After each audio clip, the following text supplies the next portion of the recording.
Happy Thursday to you all, and welcome to Book Browsing with Stacey at the Goffstown Public Library. So while the library has opened its foyer to a book browsing, and there's a collection of adult books and teen books and children's books for patrons to view, there's still books upon books upon books on our shelves, missing the love of readers' hands. So I thought, why don't I come to you one Thursday a month and do the book browsing for you? I'll pull a stack of books, read the book jacket to you, tell you the genre, and I might just entice you to check out that book by reading a small excerpt. Think of me as your own private book browsing shopper. And hopefully I will lead you to your next great read. And finally, I will end the segment with a book review. Now, the book review may be a review of a book that I just recently read. It might be of a teen book that a staff member recently read. Or maybe you would like to leave me a review that I could read on another video. And of course, first names only or completely anonymous. So we can talk about that later.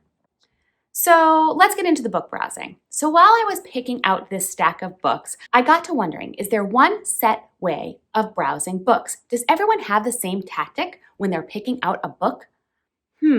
So as curious as I always am, I decided to Google it. And of course, that opened up a whole rabbit trail of book browsing information. Steps, success, tips, things to look for. So I thought today, before we go on to the books, I would share 5 steps that I thought really stuck out. Okay, so number 1, take your time. Don't rush it. Number 2, let's get physical. That's right. Pick up the book. Look at the title. Look at the book art. Can you tell what the book is about from the book art? Does it speak to you? Then that brings us to number 3, which is read. Read, read, read. That's right. Right there in the stacks. You can read it. Read the book jacket. Read the back. Open up the middle of the book. Not the ending. Open up the middle. Find an excerpt. See if you like the writing style. That actually might be the draw right there, what you read. There's a number of times I've opened up a book, read the book jacket, kind of felt like, maybe I'd like it. I open the book, find a spot, and that's it. I'm hooked. I want to take that book home. So that's also why you don't rush it from number 1, right? Okay. Number 4. So this one has to do with aimless browsing. Sometimes if you're aimlessly browsing, you might feel anxiety. You might feel like, I'm never going to find anything. All these just look like titles. I don't see anything, and you just leave. So set a goal instead. Say, I'm going to find books that have a spine that's blue or red. I'm going to find books that begin with the letter B for the author. So maybe setting a goal might help you have less anxiety about browsing the books. Then you can bring a full stack over and take a look at them and go back to number 3, which was read them. So number 5. Number 5 is to keep an open mind. I have a definite type of book I like to read. Without a doubt, the majority of the time, I want a mystery, a great whodunit, add in an unreliable narrator, and that is the book that I want. But sometimes I want to explore something else, and book browsing does that for me. So just take a chance. Bring a few books home. You don't have to read every one. You can start one. If you don't like it, put it to the side and start the other one you brought home. There's nothing wrong with that. All right, so those are the 5 steps that I thought were most important. What I'm going to do is I'm going to bring that browsing to you, but I still want you to work on those 5 steps. So when I show you the book cover and you see that cover art, see if it speaks to you. I'll read the book jacket, but I'm also going to read you an excerpt because maybe the book jacket description doesn't do it for you, but something else that I read does. So that's going to be that, taking our time and spending time and reading each book. And then take a chance. I have all different genres here. I didn't stick with just one, but take a chance. If there's one up here that you've not really ever dived into before, go ahead and do it. Finally, full disclosure, I have notes in every single one of these books. There was a lot to remember, so if I look down at notes, that's just how it is. I'm human. It'll be fine. Just wanted to let you know. Okay, are we ready to get started? Okay, so the first book is actually a collection of poems. It's brand new. It's called Somebody Give This Heart a Pen. There it is right there. And it is by Sophia Thakur. I think that's right. All right, here's what I love about this. First of all, if you've never heard of Sophia before, she acts poet. She's a performance poet. There we go. So she does her poems on the stage. And actually, if you look on YouTube, there's a bunch of them out there set to music. They are phenomenal. I suggest you check them out. But in her first book here, she has some wonderful, wonderful poems. So let me read the jacket to you. Well, actually, let's take a look first at the art. I love the colors. I love all of it speaks to creativity, poetry, creativity right there. So let's take a look. Baby, you are the finest collection of stars. Every morning, I'll remind you that this world is ours. This world is ours and yours. And in her publishing debut, internationally acclaimed performance poet Sophia Thakur takes you on an intimate journey through love, loss, sacrifice, and self-discovery. In 4 parts titled Grow, Wait, Break, and Grow Again. She shares her raw self and gives voice to experiences that connect people, inspiring readers to explore the tendencies of the heart. So sit down and be with yourself for a moment. Be yourself for a moment. Airplane mode everything but yourself for a moment. Because from breaking we know that though we shed, we can always regrow. All right, so I found a poem in here that I thought was great and I wanted to read it. It's called Fairground Lenses. My nose is bigger than. My lips are smaller than. My makeup is less than. My hair is thicker than. This hip, this curve, this waist will not satisfy me. These legs are in transition. My abs need to look like hers. We have stopped looking through our own eyes and put someone else's first. My body was once better than comparison, but other images of beauty have long stained my eyes, and I can't help but plaster potential over every part of me and see how much of my anatomy as space to rectify. Forgetting how it felt to look myself up and down and be, at the very least, satisfied.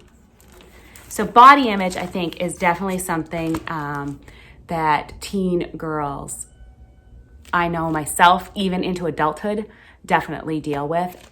And there is a poem, several other ones in here about just loving yourself and seeing yourself through your own eyes. And so that's why I loved that poem right there. So I definitely think that you should check out this book right here. Poetry's not your thing. Remember, number 5? What was number 5? 5, keep an open mind.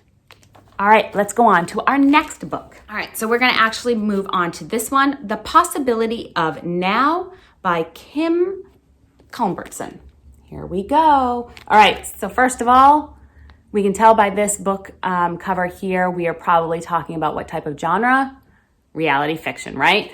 This looks like, you know, any day after school, hanging out, anytime in the summer hanging out, bunch of teens, definitely. Laura James has always been a perfectionist with a plan. Secure the valedictorian spot, ace the SAT, get into a Tier 1 college. But despite years of successful overachieving at her elite school and constant planning, it all falls apart. Because Mara didn't plan on having a total meltdown during her calculus exam. I'd have a meltdown during my calculus exam. Like a rip up the test, get escorted out kind of meltdown. And she definitely didn't plan on never wanting to show her face in school again. Mara knows what she should do. Number 1, go back to school with her head held high. Ace the SAT, write an amazing college essay about the said meltdown, and get into that Tier 1 college. Only she can't bring herself to do it, because suddenly she doesn't know why she's been overachieving all these years. So Mara tells her mom she wants to go live in Tahoe with her estranged dad, trick Micaela, a ski bump, avoiding real life. Maybe there, Mara can figure things out. Except Tahoe is nothing like she thought it would be. There are awesome new friends and a chance to finally get to know Trick, but there are also massive amounts of schoolwork. Can Mara find balance between the future and now, or will she miss out on both? Okay. I make lists to survive. I'm not alone in this. You can't Google anything without getting hit in the face with a list, like a list of the right ways to do book browsing. Once I searched for, why do people make lists?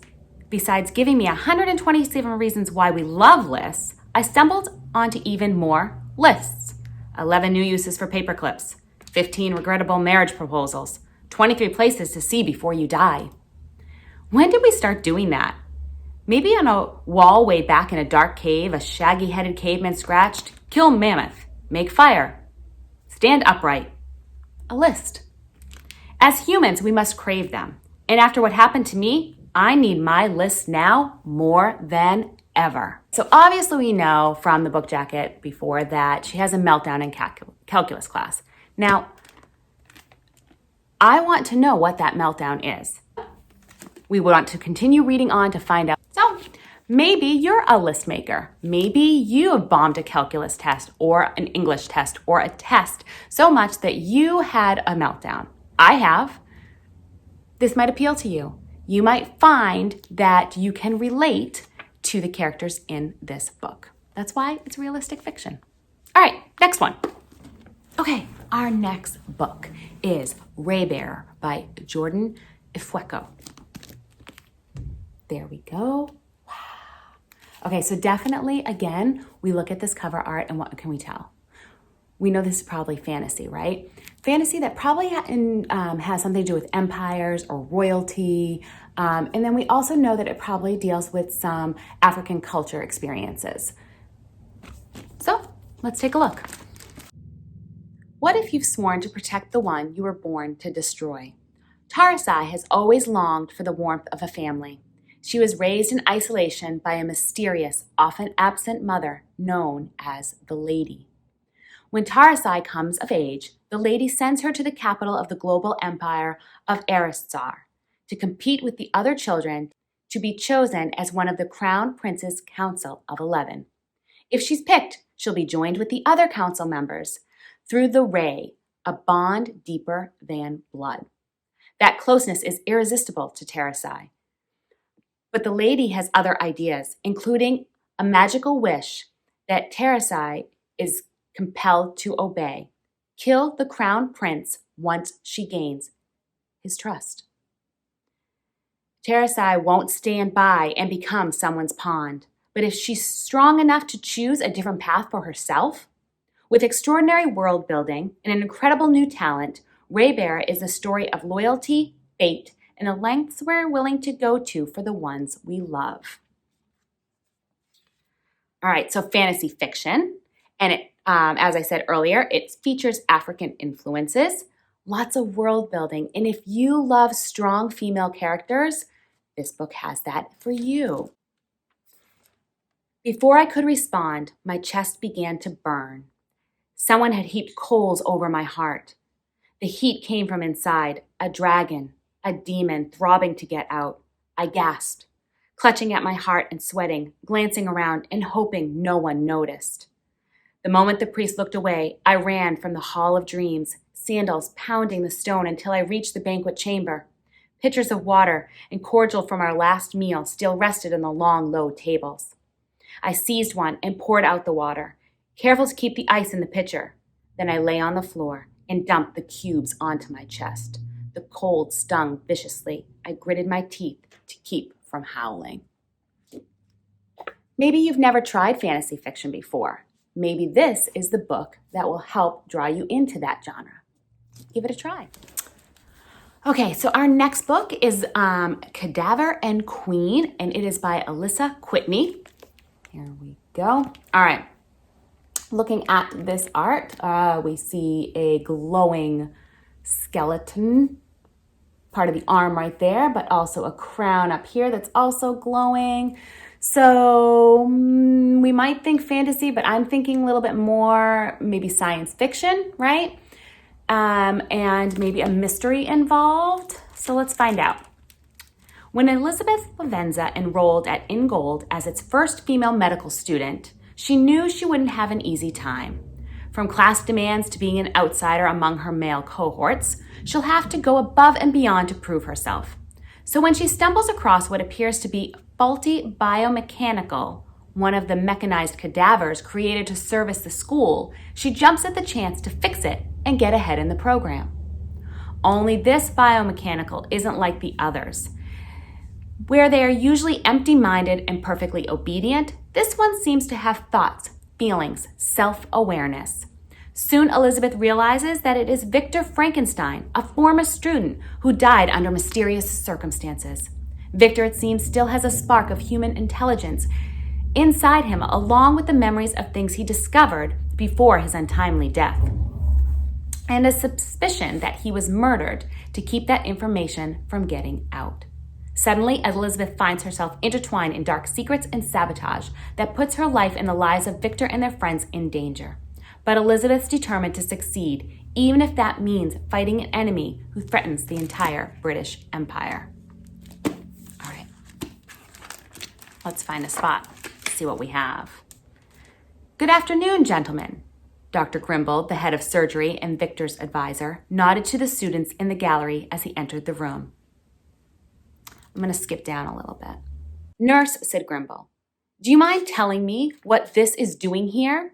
He held up the rubber face mask for Clover's purportable regulating ether inhaler. The nurse looked confused. It's for the anesthesia, sir. The wax tips of Grimble's mustache seemed to twitch with annoyance. Why on earth would I need anesthesia? You were told to prepare for a biomechanical procedure. For a moment, Victor was certain that he had misheard. After all, living people weren't turned into biomechanicals. That procedure was reserved for the deceased. I must have made a mistake, doctor, said the nurse. And she gave Victor a startled look.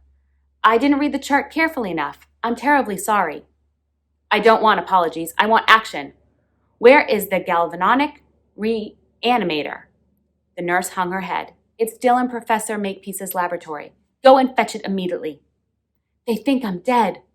Victor couldn't breathe. The room darkened around the edges of his vision. Stop it, he told himself. Breathe. Please, thought Victor, staring up at the man who had been his academic advisor for 3 years. Look at me. Grimble had always said to observe everything and assume nothing. Too often, he told his students, we see only what we expect to see. Can't you see that I'm breathing? The ulnar pulse at my wrist may be too faint to detect. Try my carotid. My heart is beating. My pupils would react to light. He tried to blink as a signal that he was conscious, but even that small movement was beyond him. All right. This is definitely a book I could get into. Science fiction, not very much my thing, but there's a mystery involved here, right? So I might take a chance, move on to something a little bit different. How about you? All right, this next one I picked out simply because I actually love the cover. Every time I see it, it makes me laugh. I just love it. So I had to put this one out here. Hot Dog Girl by Jennifer Dugan. All right, so as we're looking at this one, we see a couple of things. We see that there seems to be couples off to the side, and then a rather melancholy, kind of sad girl dressed up as a hot dog. We see a Ferris wheel in the back, so this is probably a carnival. So let's go ahead and find out what's going on in this book. All right, our cover probably tells us that this is fiction, and it probably is romance fiction because, you know, we do see the other couples aside and somebody who looks like they want to be part of a couple, right? Okay, so let's look. Eloise Lou Parker is determined to have the absolute best, most impossibly epic summer of her life. There are just a few things standing in her way. She's landed a job at the Magic Castle Playland, and she's a gigantic dancing hot dog. Her crush, the dreamy diving pirate Nick, already has a girlfriend who is literally the princess of the park. But Luz never liked anyone, guy or otherwise, this much before, and now she wants a chance at her own happily ever after. Her best friend, Celie, the carousel operator, has always been up for anything, but she's decidedly not on board when it comes to Luz's quest to set her up with the perfect girl or Luz's scheme to get close to Nick. And it turns out that this will be their last summer at Magic Castle Playland. Ever. Unless she can find a way to stop it from closing. Jennifer Dugan's sparkling debut coming-of-age queer romance stars a princess, a pirate, a hot dog, and a carousel operator who find love and themselves in unexpected people in unforgettable places. Okay. So what did we learn from the book jacket? We do know that there's probably some silly workplace antics going on, right? There's drama between friends. We can tell that that's probably something that's going to go on. Maybe a scheme or two, and that scheme probably brings us to revealing some truths, as the publisher does bill this as a coming-of-age queer romance. So we might find some truths coming out, maybe about Lou, maybe about her best friend. We'll just have to read and see. So let's find a spot. This is going to be my summer, no doubt about it. I take a deep breath and slide my finger down the crisp page in front of me, searching for my name on the corkboard of destiny. Seriously, that's what we call stuff like this at the Magic Castle Playland. It's not a bulletin board, it's a corkboard of destiny. It's not a list of job assignments, it's a character reveal chart. I swear to God, everything here is about as whimsical as it is rusty.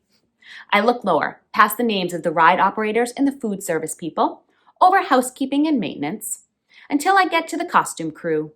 I pause at the listing for princess. It's not my name. Okay, that's fine.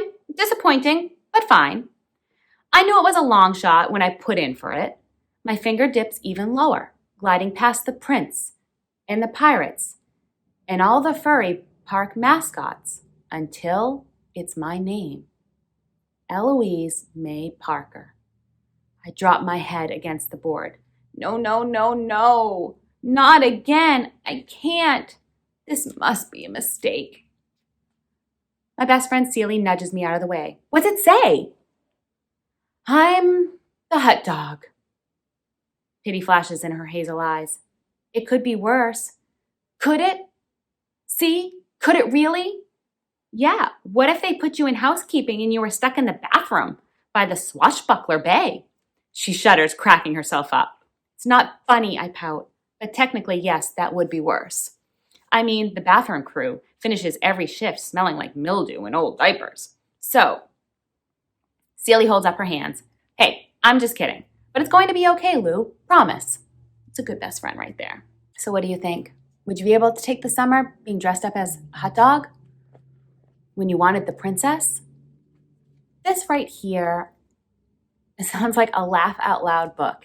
And if I was looking for something to cheer me up, bonds of friendship, some funny antics, I think this would be the book that I would want to read.